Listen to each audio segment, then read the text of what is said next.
Hello, and welcome to this week's episode of The Hard Choice, Simple Steps for Showing Up. My name is Brad Draper. I am your host, and I am so grateful to have you here today on this episode, The One Question.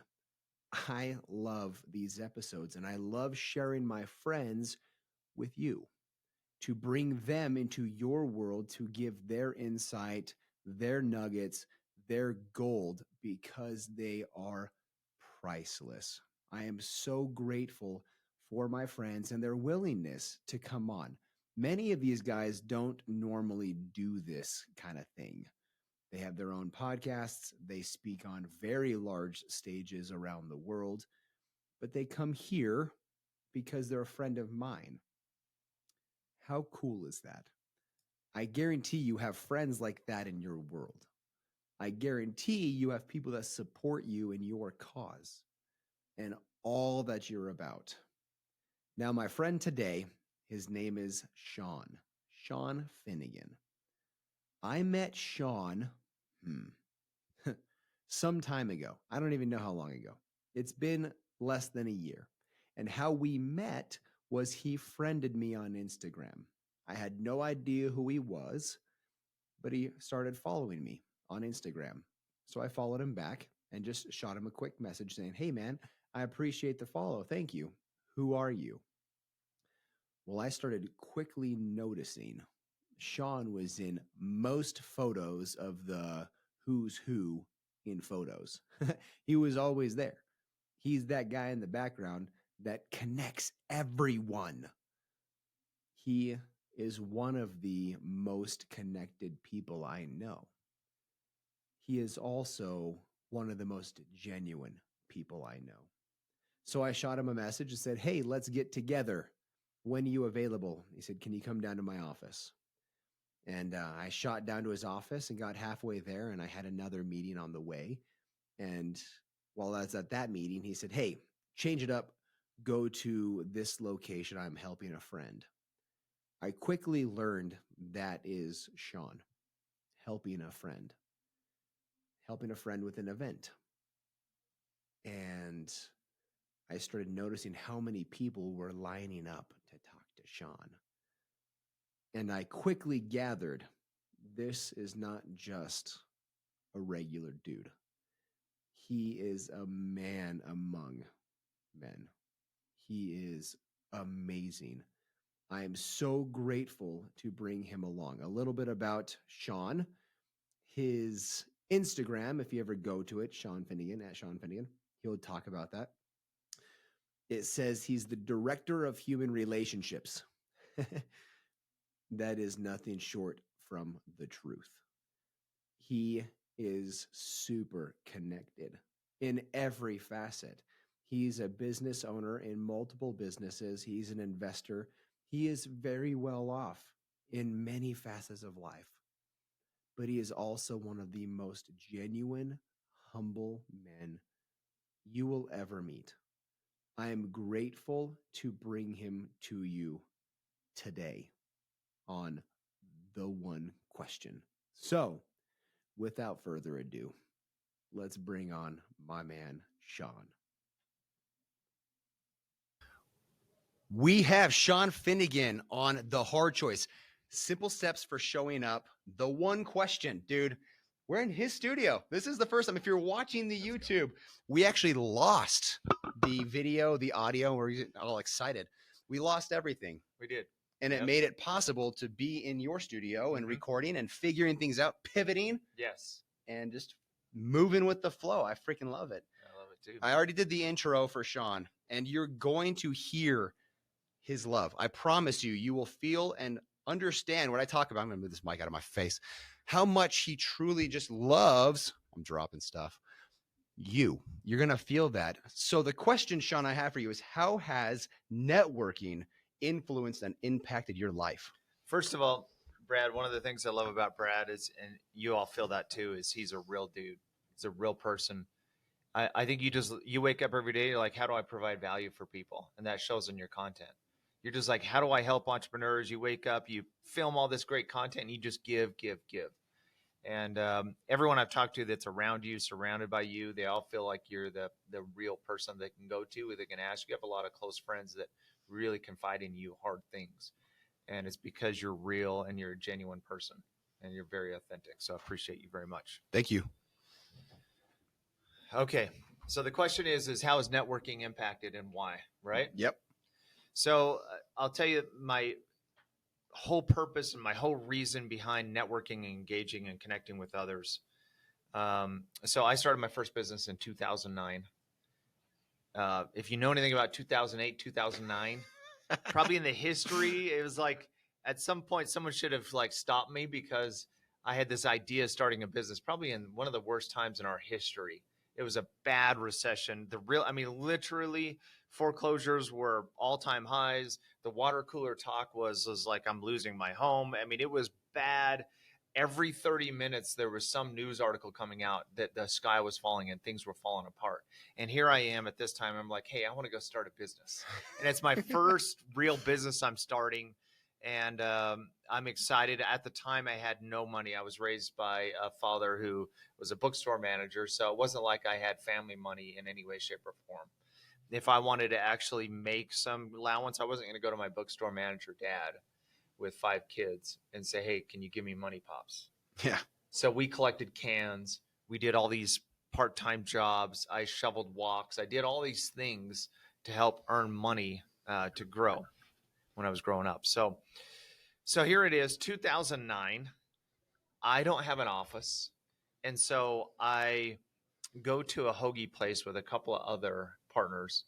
And we're sitting in this literally booth and we're talking about the business that we want to start and make impact. And it was like, it's how a lot of businesses are started on the back of napkins, because you're at, breaking bread together and you come up with this idea. It's like, let's do this, let's do that. Right. And things start building. And so the idea was to do a live event business where we'd have, thought leaders go on the stage. We'd sell tickets. We'd make a lot of money, make a lot of impact, and it would be a great thing for the world. So we came up with this business. I had a spreadsheet that I built. According to the spreadsheet, I was going to become a millionaire on the spreadsheet. Entrepreneur math. I could show you entrepreneur math. That's a good one right there. And spreadsheet millionaire is what I called it, because in this spreadsheet, I showed that I would make a lot of money. So I was excited. We had a plan. We're going to go out and make an impact. So we go out there. I recruit a few people, and now I need money. And so just the experience of sitting down with probably 60, 70 investors and saying, hey, I haven't created a dollar in my business, but will you give me 250 grand? Because I have this plan and I have experience and I'm going to go make a big impact and I have this energy. And so I probably met with 70 or 80 of them, which was an incredible experience. But then 23 of them decided to give me money, and 23 of them gave me 1.5 million for the business. So if you were to get in a time machine and go back to that Shawn Finnegan, who I just now had a 1.5, and I could show you my bank account where I had 1.5 million in the bank, and I had a spreadsheet that said I'd be a millionaire, and I had this group of people. And I also was a CEO on LinkedIn. So I was like, I was like the king of the world, literally. I felt like I had arrived, and I was like, dang, this is great. So Kevin O'Leary, Tax Hive is partners with Kevin O'Leary. And one of the quotes that Kevin says is, in business, poo-poo happens. And for me, poo-poo happened in everything in business. You name it. I probably had something close or the same problem in business. I had operation problems. I had sales problems. I had marketing problems. I was trying to run this business in a recession. None of my projections, according to my spreadsheet, where I was going to make $1 million. None of those were actually even close. I was a big percentage off of all of those areas. So over the next 12 months, like I'll give you an example. Our first event was with David Bach, the Automatic Millionaire. I paid him $70,000 and I used direct mail as my form of marketing. Well, we do the event, and then my direct mail kicks in a week later after the event's over, which in the definition of business is not a good thing. It's not a good thing. So I'm sitting there as the promoter. I have all these chairs set, and you want to bury yourself. You want to dig a hole and jump in and hide. Less than 100 people there. I'm expecting 1,000 to 1,200 chairs down. I have a couple hundred people maybe in the room. after giving him $70,000 for a speaking fee. That's a pain. So that's one example of myriad of problems over 12 months. And long story short, at the end of 12 months, I'd lost the 1.5. It's gone. I hadn't lost it by taking the money. I'd lost it by trying to figure out a model that just was painfully not working. And I had all sorts of problems. And for me, rock bottom was on a Thursday night. Payroll was due the next day. I had $2,500 in the bank. And this is the stuff that entrepreneurs don't talk about. The fact is there's hard days. There is no easy path. I'm trying to figure out an easy business, and it doesn't exist that I've seen. Thursday night hits. I know the next day I have people who have faith and confidence in me, and their families are relying on me too. I have to tell them I can't pay them. And what is that repercussion? What does that mean for them? And it shakes the whole business to the core. If I can't pay the people, it's the whole business is going to fall apart, right? Your people are representing you and the customer and everything else. So I sat there. I remember lying down on my bed that night, looking at the ceiling all day all night, just staring at the ceiling. And just had this pit in your stomach. And it was like, my problem was I had a failing business, but my pain was like so much deeper. It ran deep. I mean, it was a fetal position. Nothing tasted good. Food was bad tasting. I just didn't want to eat. I mean, it was a hard, I've had many more. We've all have. So the next day I wake up, I'm praying for a miracle. There's no miracle. There's no money that comes in. And I go to lunch. And at this point, I'm sitting down with my business partner. We're like, hey, if we turned every rock over, and what have we not leveraged? And at this point, I've leveraged my house, my cars, everything. It's all on the line. Right. And there's nothing else.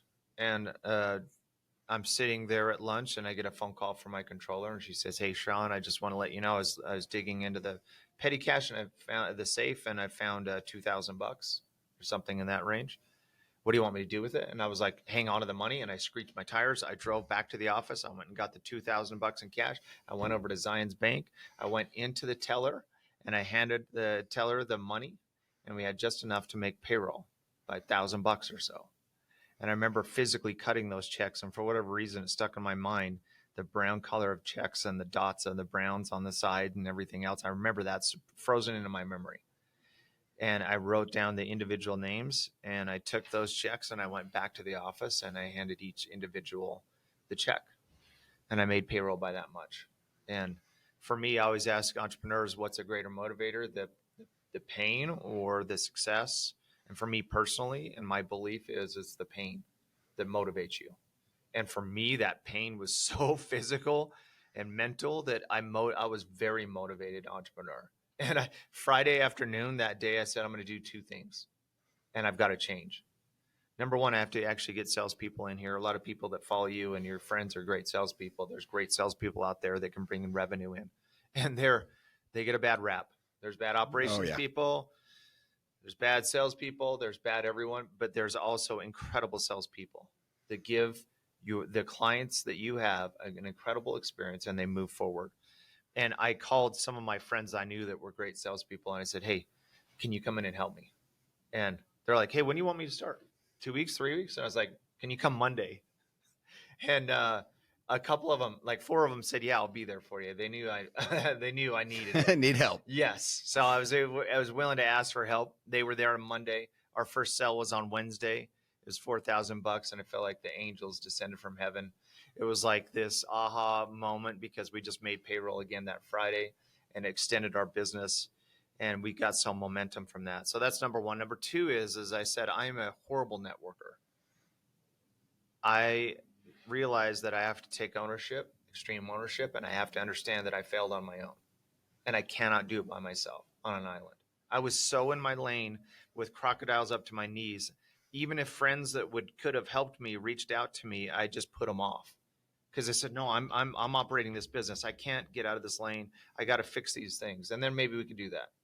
But that was what was causing my problem, is because I was so entrenched in what I was doing that I didn't reach outside of my lane and get experts on board. I didn't reach outside of my lane and build business and start scaling my business. And so that was the second thing I said, is I'm going to do that. And I went after my very best contacts, and I landed a couple of contacts as partners that were the best thing that's ever happened to me.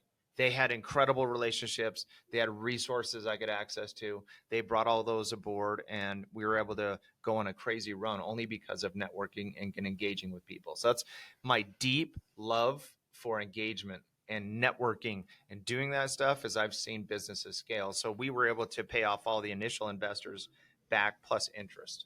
Wow. And we went on this run, but the run only happened because of relationships.